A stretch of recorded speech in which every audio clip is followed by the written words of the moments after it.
Andy and I met in 1977 when we were both at Young House, a student apartment, little ghetto there where we both started college. He was just out of the Army, and when you first met him, you could tell that I didn't know what he was doing there. He was brilliant, but he was somebody who wanted to be in the merchant marine. He had this idea that he wanted to be the rootless life and the adventurer around the world. Or at least that's what he thought he wanted. He was a big fan of Sterling Hayden, who here's there. I'm sure a lot of you know who he is, and wrote his memoirs, The Wanderer, who sort of exemplified. Okay, I was wondering what we were going to put on behind me, something embarrassing. But he introduced me to, he'd already read it, Somerset Maugham, Jack London, and we visited Jack London's home, and we would run around and do things on these adventures that he was going to take off and go see the world. The reality is, though, he wanted to adventure, but he enjoyed describing it, almost like talking to Mark Twain more than actually doing some of it. I don't think he really wanted to run away, because we spent our time. He also introduced me to things that were amusing and fun, like Spinal Tap and Bill Owens and Meathead Rob Reiner, and it was just delightful to talk to about that for Andy.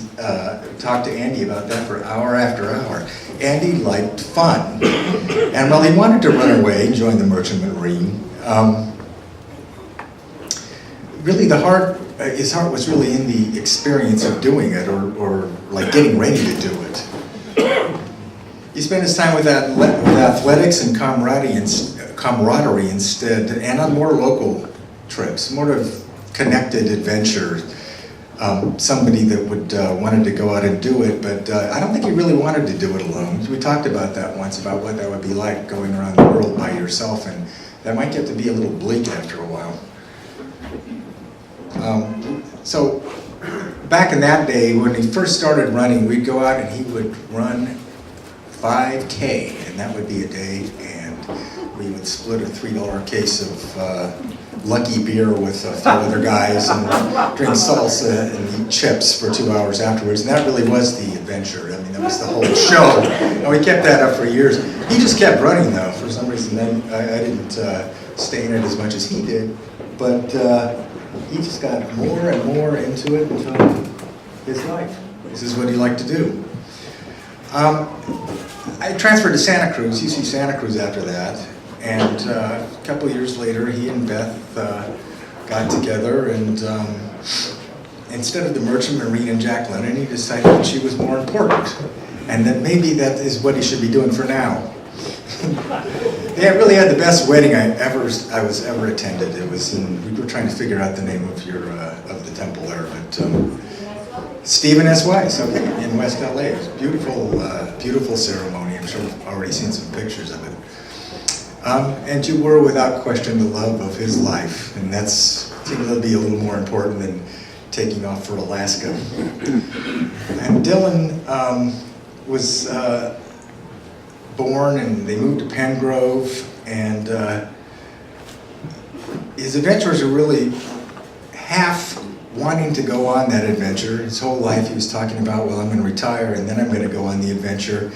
But they were more about the society of getting ready to go on the adventure, or going on some adventures. But his house was full of life. The last time I spoke with him, they were having a loud party, the three of them, within the last year, over how to make apple pie a la mode, and everybody was laughing, and they were just having a great time. And I think that's what he was really focused on. During his illness, he swapped a lot of emails with me too on a pretty regular basis, and we got to talk about life, and he was unhappy to be leaving too soon. He wasn't going to have that great adventure just when it was about to happen. But he was more concerned about Beth, and that she wouldn't have enough fun when he wasn't around. And he wants to make sure that doesn't happen. And he wanted to be in Dylan's life for years too. There were hundreds of emails, I counted them at one point. But turns out that what he really wanted is what he got. He sent me this email, and we were just talking about life, and it goes, "The end of life," it's a quote from Steinbeck, the end of life is not so terribly far away. You can see it the way you see the finish line when you come to the stretch, and your mind says, have I worked enough? Have I eaten enough? Have I loved enough? All of these, of course, are the foundation of man's greatest curse and perhaps his greatest glory. What was my life meant so far, and what can it mean in the time left to me? What have I contributed to the great ledger? What am I worth? And then he came to realize that what a wonderful life he has had, and how fortunate he really was. He was very proud of Dylan. He has so many friends, a very full life.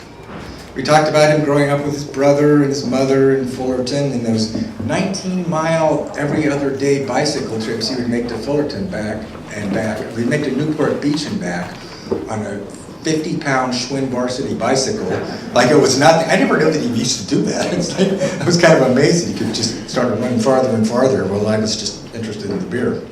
We talked about things growing up together, just stupid things that you're used to, like, I don't know, Gilligan's Island, or we both discovered how much we disliked My Mother the Car show, and just things, trying to talk about everything, events that are just little frozen moments in your life.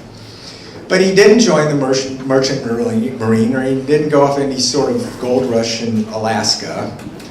Instead, he got what he really wanted, a wonderful marriage, a fine son, many friends, and a lot of laughter.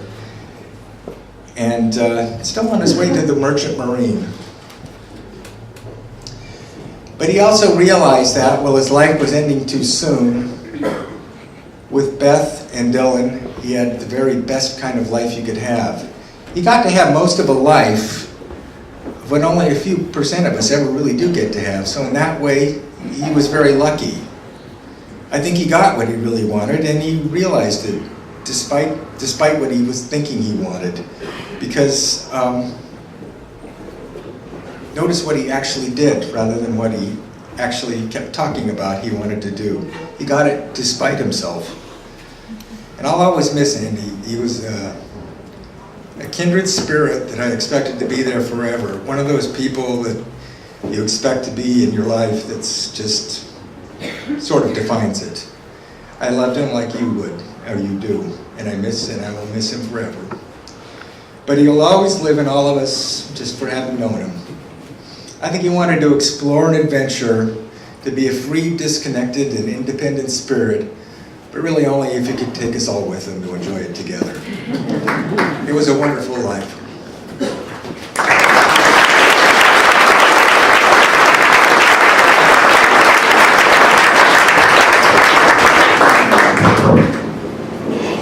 Thanks, Phil. And now we're going to have a few words from